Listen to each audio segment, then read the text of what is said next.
Hey guys, I hope everybody's having a fantastic day. Whether you're watching this in the morning, in the afternoon, or in the evening, I'm glad you're all here. I want to take a quick shout out and say thank you to the channel members. Thank you all so much. I appreciate everything y'all do for the channel. And thank any of you who just come in here to check out the knife and EDC content. So guys, we are halfway through box 1 of my collection dive, 1 out of 4. So this will be box number 1, series number 3, and we're going to go through a few more knives, and then we'll finish up this box tomorrow. I figured I'd keep box number 1 together, then I'll break it up with some other content, and then I'll get into box number 2, which will either be some of my Primo imported or my US box. I haven't decided yet. But the next knife in case number 1 is my little ZDP 189 Dragonfly. Great little knife, small, slicey. Actually, when I got back into collecting, this was the first knife that I bought. I bought it at St. Nick's Knives, and it's a backlock. I didn't know much about what I was looking for in a knife. I just wanted a small knife that would cut good, right? That wasn't a Kershaw. And I bought a Kershaw when I was down there too, as a matter of fact. It'll come up in one of our videos. I've still got 2 Kershaws here. But anyway, this is the Spyderco Dragonfly. Again, it's in ZDP 189. It is very slicey. It has an FRN handle and a backlock. Pulled out too much paper.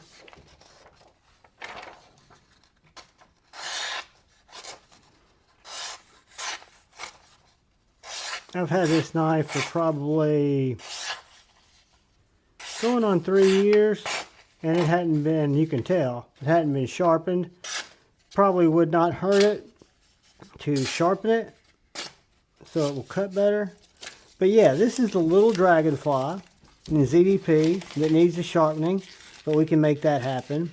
Fantastic ergos, very light package, very light knife. I put a lanyard on it when I first started collecting. I was kind of into lanyards. I don't really do that anymore, but I kept that one on there for nostalgia's sake. So the first knife that we're looking at tonight, or we looked at, was the Spyderco Dragonfly. And as we move through case number 1, case number 1, which started out as my Civivi case and my Kershaw case, has kind of become an overflow case. I've got a couple of overflow cases. So you'll see some kind of random stuff in here, like this Hogue Deka drop point, which is a fantastic knife. It's the OG Deka with the additional screw pattern. It's in 20 CV, not Magna Cut, but it does have OG scales on it. So I hooked up with brother Marty and sent him my 2 Dekas. The other one we'll see in our American box. And they wanted to make Gen 1 scales because people were asking about them, and I let them use my knives to temper them, and got hooked up with a set of aluminum and a set of tie scales. So stoked. Really like the Hogue Deka. Like it personally better than the Bug Out for me, and the Wharncliffe is the one I like the most. However, this knife is super slicey. It's got a great sharpening choil. It's got a really nice able lock, bar lock, whatever you want to call it, axis style lock. Great thumb studs, American made, so are the scales. So this is a USA made knife, again with a really nice sharpening choil, really nice plunge grind, and it just works very well. The drop point's a great, kind of a Skinner looking blade, a Leishowitz design, CPM 20 CV, and it's just been a great knife for me, guys. I'm a huge fan. So that is the Hogue Deka V1 drop point. So as we move on through, we come to my Ritter Hogue. I would say mini Griptilian, but the RSK M2 Mini or something like that. I call it the Ritter Hogue Mini. So this is a knife made by Hogue, designed by Doug Ritter. It is a fantastic knife. It is also 20 CV, has these really nice G-Carta textured, either black as I've got in my full size, or these purple G10 scales, and they are so perfectly textured. I can't stress that enough. The texture of these is not too sharp, but it gives you great grip. You've got a reversible clip, a deep carry clip, stonewash blade. The mini is just a great size. I've also got a mini Griptilian with the the Pardue blade, Mil Pardue, and I'm just a fan of the Deka. I have two full size, or excuse me, I'm a big fan of the Doug Ritter.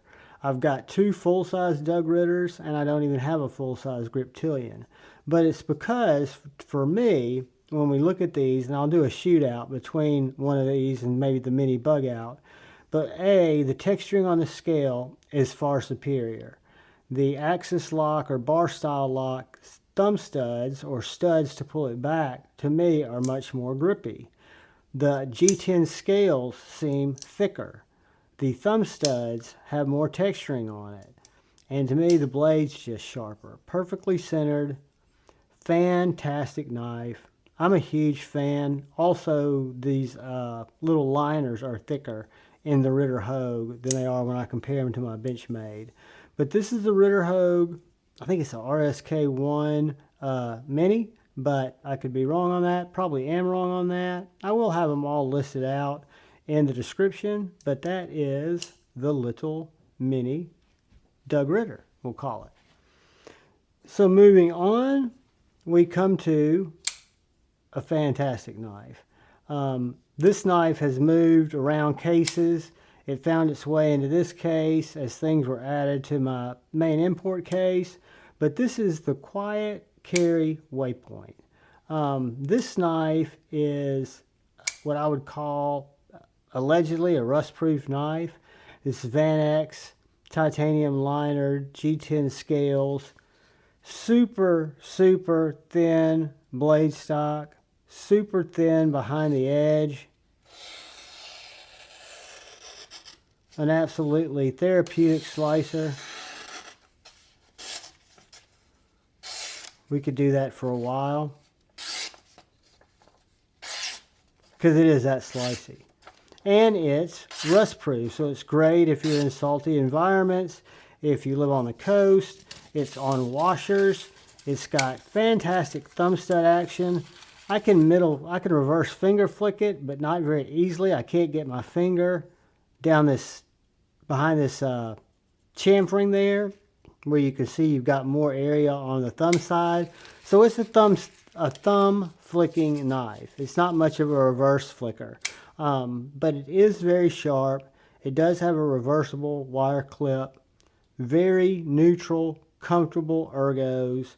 This knife is a cardboard shredding machine. You've got this deep hollow ground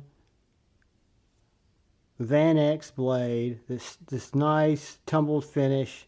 Again, really well done G10, perfectly balanced in my hand, feels great. I'm a huge fan, and I don't typically like washer knives, but the detent on this little guy fires, it slices, and it carries light. It's a great gentleman's folder, and that's the Quiet Carry Waypoint. So now, for the rest of this row, because this is kind of breaking into rows, we come into my little Divo corner, or my less than $200 Divo corner. So we start off with the nip. This is the titanium nip that came from White Mountain Knives. It was a White Mountain Knife exclusive.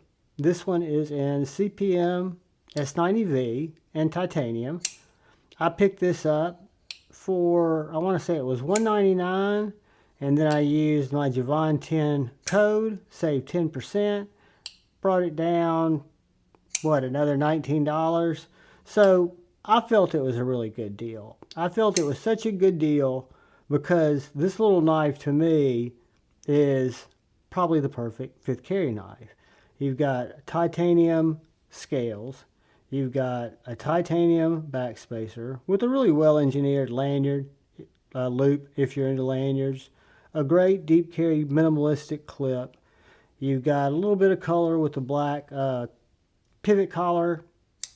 This particular one is stone washed. Guys, I liked it so much, I went full on junkie and I went to TPK because I wanted the blacked out one. And I picked up the TPK blacked out nip. It's also an S90V. Titanium, black wash hollow ground blade. And then the first one I picked up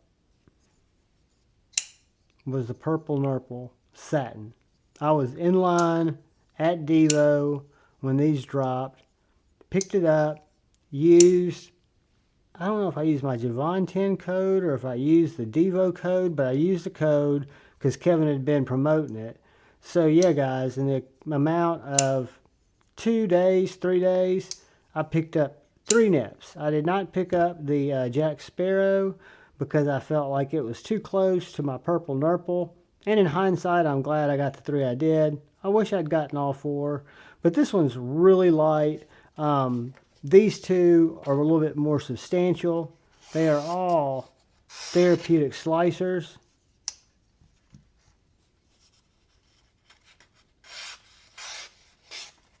Wonderful forward-facing choil. So I can get a full 4-finger grip on this knife with no problem.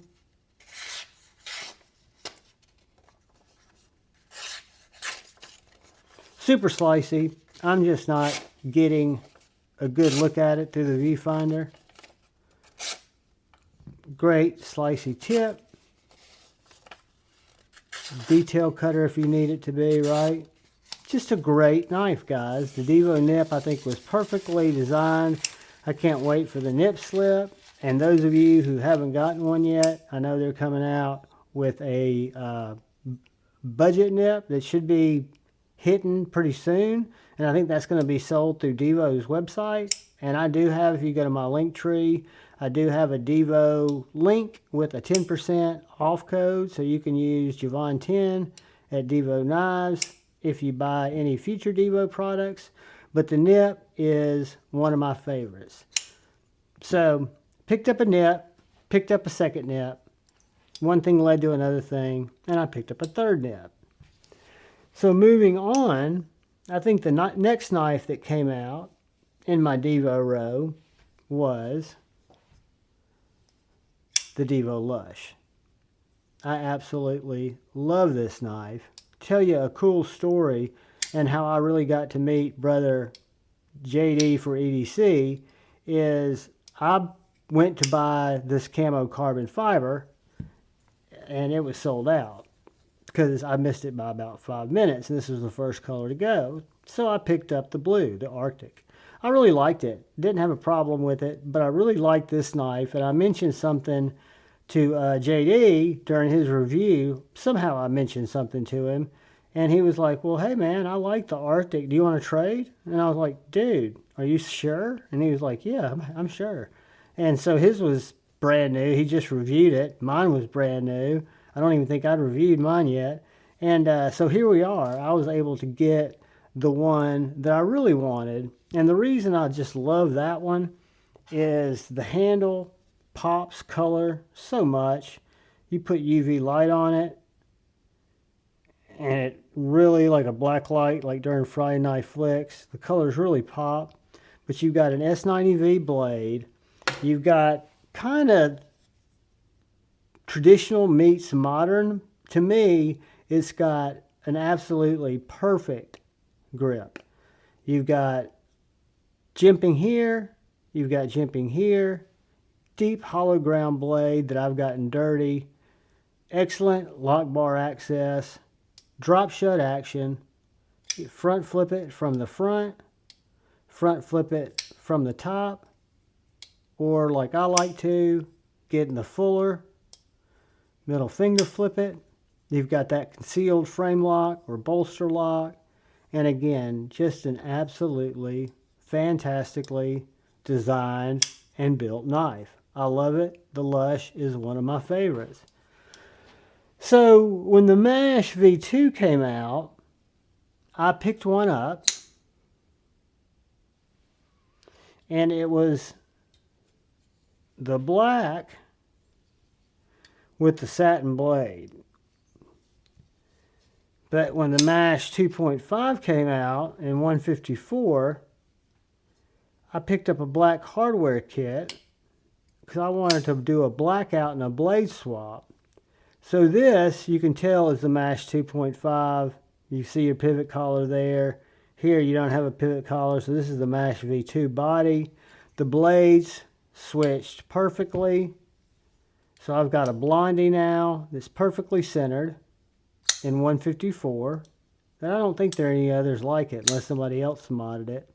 Titanium, deep hollow ground, OEM'd by Kubi.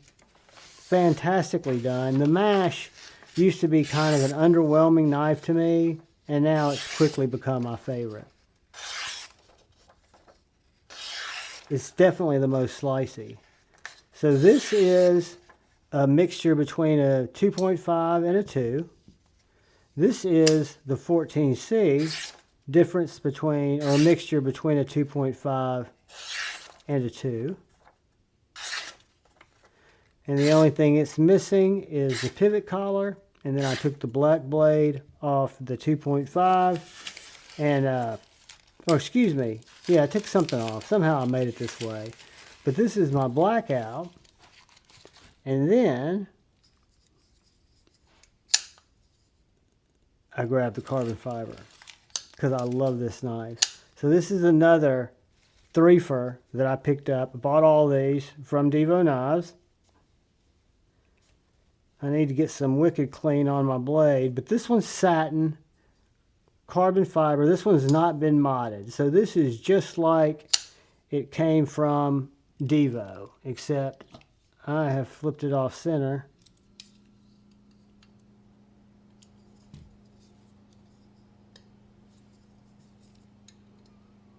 Bear with me, guys. All right, centered up. Boom. They all have skiffs in them. My favorite is probably the carbon fiber. I'm also a big fan of the black. Just a little bit tight on that. Dead nuts. I'm also a big fan of the black, but all of them, to me, are just great knives. And as you can tell, in case number 1, I've got a lot of repetitive Divos. I've got the Divo Mashes, and I'm a little heavy on the nips. And no, none of the nips are for sale because I'm collecting these guys, as I am the Mashes. We all have weird things we collect, and for me, I hate to say it. It almost pains me to say it because he's such a goob, but I am such a fan of Kevin and Colin's work and what they've done. I'd be lying to you if I told you that I wasn't, but I'm proud of the guys. I think they're building or designing great knives and coming up with absolutely fantastic OEM partners to make them happen. I think here we have Concept Knives, Kubi and Kubi, I think. I'm not sure about that, but my Buzz, which we'll get to later in one of the other boxes, is a Bestech OEM knife. So this is box number 1, episode 3.